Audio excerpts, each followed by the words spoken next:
Okay, folks, as you see, Aristo is back, and today we're going to talk about how to use New Age residue.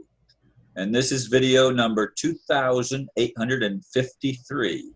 And I Wow. say that, keep saying that because all of a sudden YouTube doesn't show my video count. I had to go back and extrapolate it from when they stopped showing it on my YouTube account. Anyway, Aristo, go ahead. New Age residue. How to use it. Well, okay. Well, hello, Ron. And I'm giving this title because, well, as much as I spout these theories, ideas, opinions, whatever you want to call them, I take them a little more seriously than just opinions, but call them viewpoints, functional viewpoints. I do want them to be functional. So the how-to there is going to give you some idea, some directions on how to use a hidden resource. Those of you who have been alternative thinkers and maybe are still alternative thinkers, but have veered off into a more normalized version, maybe without even realizing it, maybe getting caught up by the social trends, by the way people react these days that are different than how they used to react. Maybe, the thing is that in this matrix, to use that term before people forget about it completely, in this matrix, in this reality frame of social engineering, we do need some resources, and I've been trying to point that out in many of the videos I've been doing with Ron. And it's very important that we are observant and that we do not buy into common memes, that we do not necessarily buy into common memes, but sometimes common memes can be useful. And the New Age movement, if you really look at it, you can nitpick about the whole thing, but it became popular between the times when you had this Mayan factor thing going, when you had this thing going that said, okay, between the 1987 or so and 2012, there's a period of transformation. And during this period, you had an upsurge of, I won't call it light, I will just call it alternative spiritual information. And of course it gets out of hand. And of course it was sidelined. And of course you had the television media come up with dumb shows or interesting dumb shows, to be able to just warp it, to not draw too many people interested in it. And during this time, you did have an upsurge of alternative media. And during this time, the actual response of the establishment was not that severe. It is starting to get severe, though. And the thing is, people got used to, they got complacent with a quasi-severe response. Now that the real bullying has started, and look at this, observe that the concept of bullying, especially in USA culture or North American culture, shall we say, and Northern European culture now, or European culture, is prominent. I mean, oh, bullying, we hate bullying. Yes, all of us have always hated bullying. But now when everybody comes and is our great friend and supports our bad memories of being bullied, which is what, happens to most children, you got to be really privileged or lucky or charismatic or something, or the bully. A lot of people are bullies, so they won't get bullied. To not be a victim at one time or another. So, and in the old days, that kind of thing was almost considered normal. Okay, yeah, so you're bullied, so are we, or else you're part of the gang, or else whatever. And it kind of toughens you up for life. Well, I'm not condoning that. But the thing is, it wasn't such a big deal. But everybody has trauma residue, and everybody has a bunch of trauma residue that's related to all kinds of things. But as soon as somebody focuses on one cause of trauma, all the other emotional baggage just focuses on that because that's your little way out of support. It's like, okay, now I can heal all this other trauma that has nothing to do with bullying per se, through the thing of bullying. And it's not an intellectual thing, it's an emotional thing. So you want to vent, you have anger, you have this, you have that, and a lot of it is instigated and nourished. So a lot of it isn't even real in terms of your past. A lot of it is frustration with the present. Life sucks, but you're not allowed to really, well, you can complain, but you're not allowed to really muster your forces, gird your loins, as they say in the old biblical accounts. You know, you're not allowed, or you're not encouraged, and you're not, you're kind of discouraged to do that, you know, because then you have an impact, and everybody, it seems, reacts to that impact. So there's a lot of psy-opping going on, you know, and we tend to think of psy-ops as something that needs a lot of resources, but it doesn't. You know, in the information age, all you need to do is just have a few people throwing a few select words left and right and change the meme, or repeat things often enough. You can even do it with an artificial intelligence these days, probably. So why am I talking? Most things are artificial intelligence on this planet, at least at the highest levels. Yeah, well, yeah, I mean, an intelligence that's programmed to do so. A computer, an electronic thing, it's not intelligent, you know, but it doesn't think, but it processes information. So let's call it an advanced information processor, or a complex information processor. And so what's going on is often the system is trying to take us and turn us into information processors instead of human and creative human thinking, you know, imaginative beings that we're supposed to be. So human creativity is a big deal. Now, you can make fun of it, and when we make fun of something, after all this hoopla of bullying, we're going to be bullied. Well, actually, we're not going to be bullied. There's a bunch of people that are going to throw maybe words and discouragements, and they're not going to, but we need to actually, and I say we do need, I mean, if you want to really move through the system in a way that you're not going to be victimized, and you're not going to have to be ultimately servile. If you want to find a crack and slip through it, you know, we're not talking about changing the system right now. We're talking about moving through and maintaining your integrity for the next window, shall we say, of probabilistic flexibility. Well, that just means that events are not set in stone. They're not rigid. Otherwise, things would have changed from one moment to the next the way it suits the bully or the system or whatever you want to call it, okay? So I had a friend who, deceased now, but he was again slipping through the cracks. He thought it was a cop-out. He thought it was, you know, and as much as I respect and love the guy, you know, it's like, no, at times you don't have to storm the gates. You know, you can be clever about it. The system is clever about these things. You know, it kind of steps back and lets us reveal ourselves. Oh, I have nothing to hide. I'm on Facebook. Everybody can see me. And then we get screwed. So we don't have to be paranoid or anything. But I'm going to this new age term, and I'm going to take a concentrated version of this new age term as a movement or a period when, at least in the West, there was a little bit more flexibility and encouragement regarding alternative spirituality or alternative metaphysical thought. And there are still people interested. They've always been interested. But now as soon as you have somebody creative in the various discussion groups that tries to connect the dots between different specialized forms of esoteric thinking, for example, they're considered new agey. Oh, it's just new agey. Well, no, not really. If you really look at a lot of the ancient stuff before it became a lineage or a rigid religion-like thing, there was a lot of innovation going on. People changed methods and approaches and ideas. You know, they didn't just come up with, this is the way we have to do it. This is the formula. Formulas are very, very dead things. They work for dead matter. That's why they work for science. You plug in A and you get B, always with the formula, you know. And the thing is, but creative thinking is living. It's adaptive. And it's also something that can conquer in the good way, in the peaceful way, whatever you want, in a harmonized way, that it can overcome all of these changes of dead things imposed upon us. And there are often dead things pretending to be alive, like psychopaths. You know, maybe psychopaths are living human beings, but the way they act like information processors with a bunch of life-denying toxicity in them. So let's call it a computer with a toxic information program, an information program that is meant to deny life.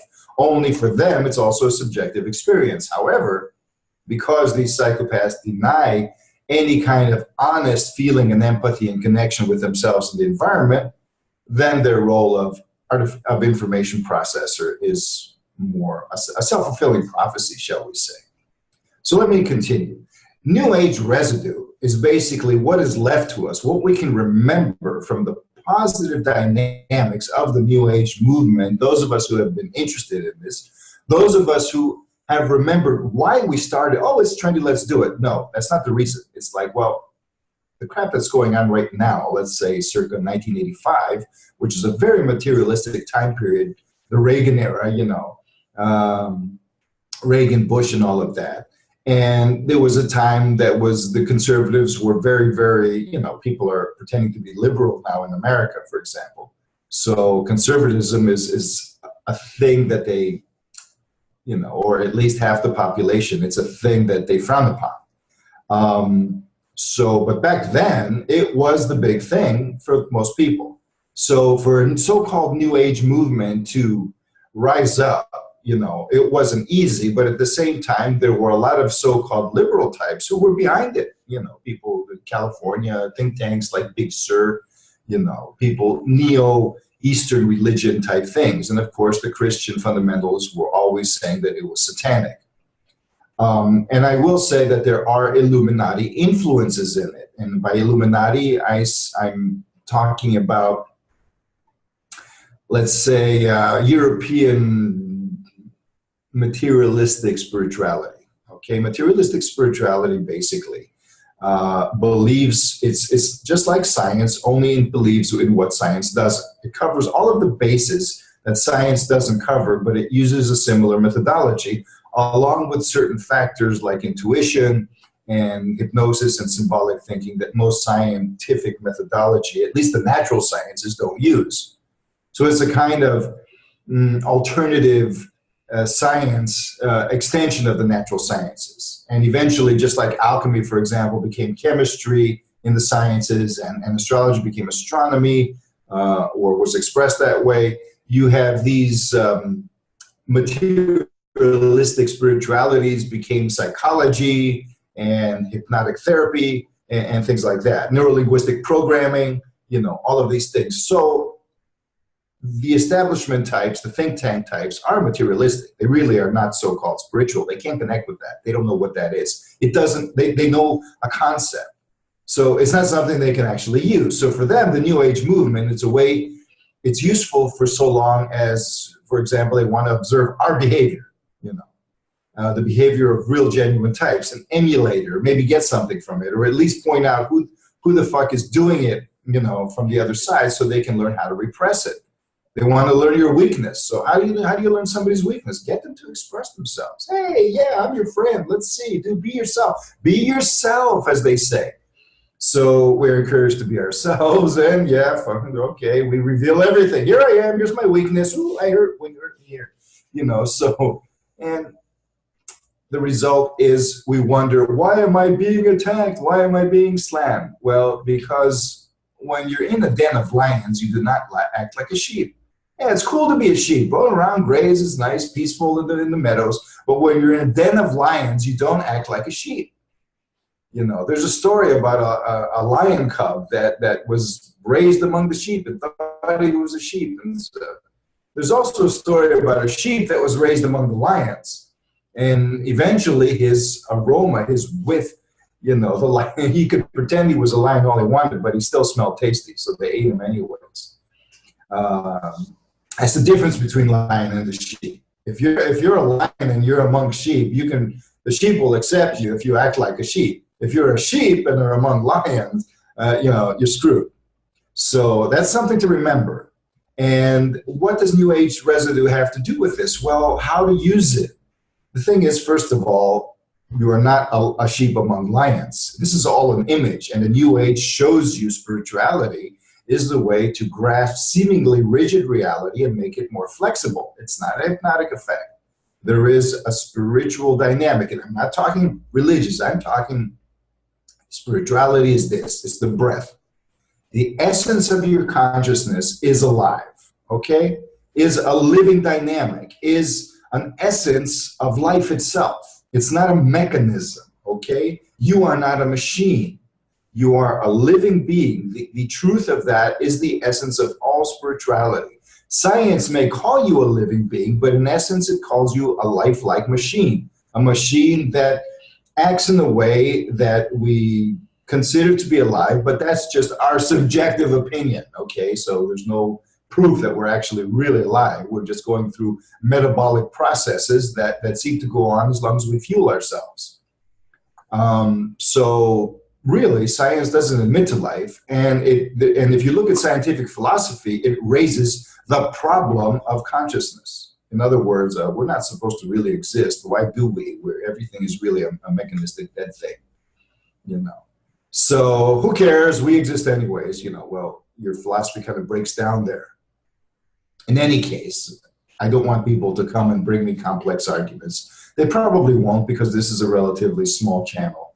So, you know, but the thing is, you cannot, about spirituality, you cannot intellectually discuss it and debate it. People who really have spent years in this, they have one thing in common, and other people who are just getting into it misunderstand it. They don't want to get into debates. You know, if they get into a debate, they have to ask themselves why they're doing it. You know, they're doing it with somebody who actually hates all they represent or feels threatened by it, or, you know, because they're never going to be convinced. The only way to be convinced is to have a transformative, an experience that purges them from their programming or what their former belief state. And that's a traumatic thing. It's a stressful thing, at least. Okay, transformation is not an easy, ecstatic thing. That's just the tip of the iceberg to wet your whistle and keep you going. It's almost like an internal ploy. You know, you are given a taste of some ecstasy, of something, of some revelation, so you can face your demons. Then the real good stuff comes after that. You know, and the real good stuff still has you in the world. And so, you know, the world still has its problems. You are not going to be taken on a cosmic vacation. That's the fallacy. And a lot of people have become disappointed. They're not getting their free, you know, that stipend that everybody thought, oh, just give me my stipend. And, you know, all of a sudden people forgot about all their ideals as soon as 5 individuals came on the internet and promised them free money, you know. And all of a sudden it was all about free money. And whoever talked about anything else aside from free money got no views. You know, so, and it seemed that way, and everybody else was dragged over. And people would say, well, look, man, ultimately, I just want to sit on the tropical beach with a bunch of slaves. Okay, let's scrap the slaves. With my little, you know, umbrella drink in my hand and listen to music all day and whatever. You know, smoke weed or do whatever, you know, and that's all well and good. But, you know, who's going to serve you when you do that? How are you going to get that? Yeah, the AIs, the psychopaths are planning that. They're doing it on your back. You know, and they really don't even want that, because that's boring to them. They don't get a sense of satisfaction from just enjoying themselves. They want to see a reflection from the world that they are valid, that validates them. Usually somebody lower them. That's how they think they're high. I'm up here because you're down there. If you weren't anywhere, I wouldn't know how high or how low I was. And that would depress me, and I'd always feel low. Now, the New Age movement has given us certain things. Most of them have been distorted, corrupted, misguided, misled, this and that, you know. And the word New Agey should be derogatory because of the AG things. It's not, because New Age really means, not that the whole new time is coming out, we're all going to be, you know, on tropical islands drinking umbrella drinks and being fanned by slaves. No, it means that there are new opportunities. You know, this is a new opportunity for a new way to take the treasures of the human heritage of understanding spirituality, especially, and all that it can offer, and bringing it up to the present, bringing it up to how I am now, not how I was 2,000 years ago or how I would have been 2,000 or 5,000 years ago when the world was different. Things were different. People often say the world was, no, we're all the same. We're always the same. The reality is the same, you know. Look, reality may be the same in essence, but it changes in form. And what we're talking about is a form thing. We're talking about a process. Processes, you don't follow the same paths all the time. Time just means change. Time just means they're arranged differently through a process of duration, you know, and change that's incremental, like a film. One thing, you know, together they form a string of continuous change. So adaptation, you know, oh, then there's no adaptation. Then there's no feedback with our environment. No, things are not static. They're not simple. but we are also complex. And because we are complex, complexity is doable for us unless we atrophy, unless we allow ourselves to fall complacent in the name of a comfort, an avoidance, or a denial that is masking itself as a desire for comfort. You know, comfort is good. And it's not that we need to strain or work or have pain because that's the way we're designed. No. The problem is denial and escapism and running away. You know, okay? So if there was a time period that many said, there's some common element there, no matter how distorted, it says, look, between 1987, around there, about whatever you want to, I'm not talking astronomy or galactic alignments or whatever, you know, let's put that aside. Let's call it a social pattern or something, you know, a collective pattern. For whatever reason, between this year and 2012-13, there was a certain upwelling of flexibility, social flexibility, flexibility in thinking. And of course, it wasn't allowed to go untouched, undistorted, unveiled, you know, unscrewed with. It wasn't allowed to be just left alone, you know, to create a feedback. It could be a product of our own human collective creativity. Yeah, see, I'm phasing out now. So, you know, you say important things. Remember, people, look at what the camera is doing. You know, it's called synchronicity. When one form of action and another form of action are linked, seemingly linked, but when two things occur in parallel, you may not find apparent linkage or causality, but you can imagine it. Okay, so if you can imagine it, you can harness the power of an event.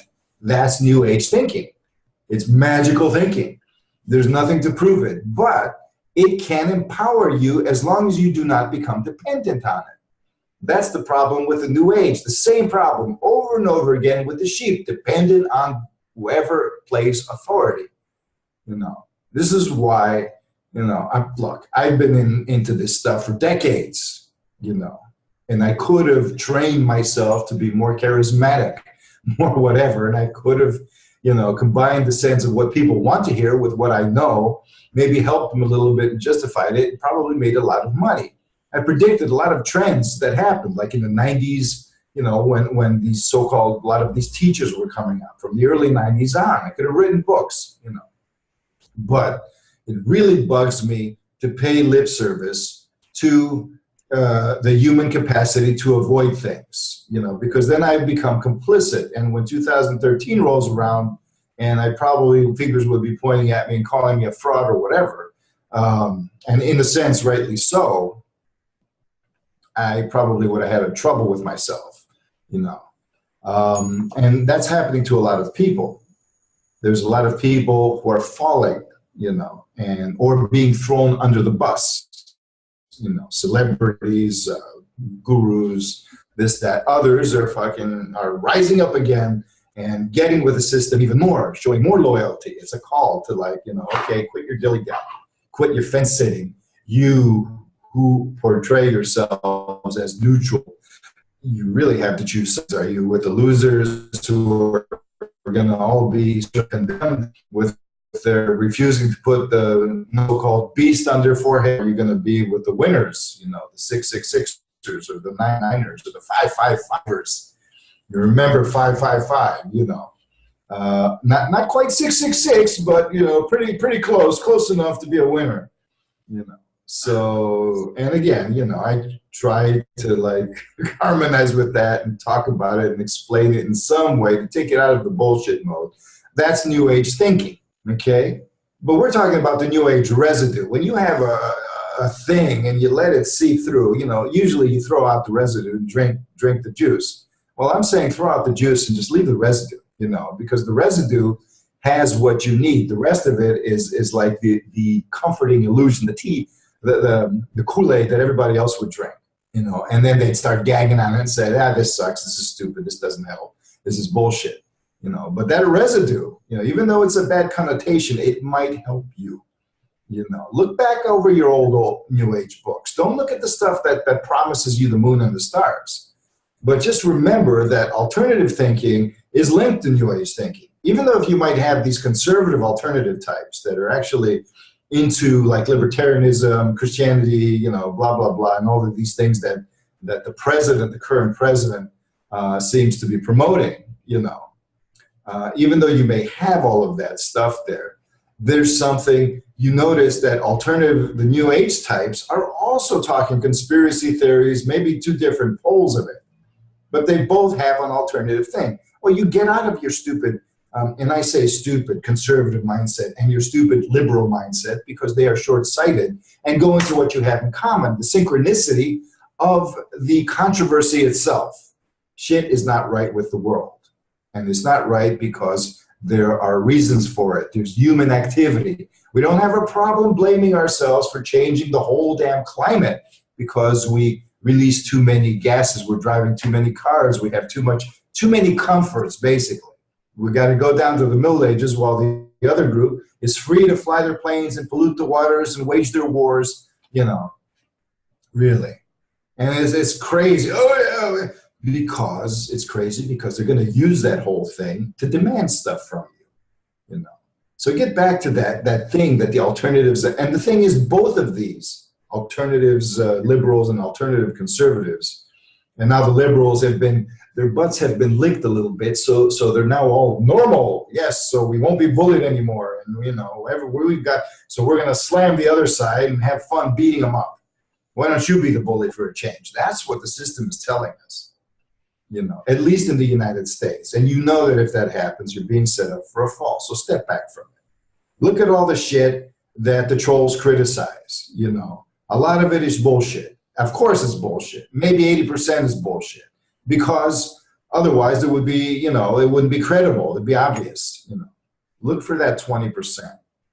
Don't be a casino shill, as I told Ron before. You know, every casino allows so many people to win, and usually they're the people who fucking have no talent or anything. They just let them win. They lose the stuff, and they're the ones most likely to lose it again.